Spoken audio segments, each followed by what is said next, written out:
Ano nga ba ang wish ni Derek Ramsey para sa taong 2026 at sa iba pang taon? Ang gusto ko yung magulang ko, they find better health this year talaga.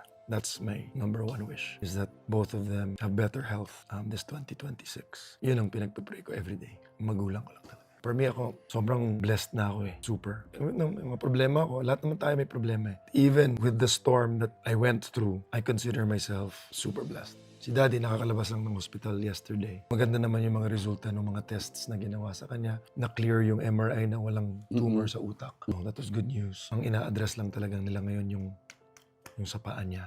Yeah, yun ang sagot ko dyan. Wish ko is for my mom and my dad to have good health. Ikaw din. Kung kaya mong mabuhay sa tundo, kaya mo ring mabuhay saan man sa mundo. Morley Alinio. Ito ang Tundo.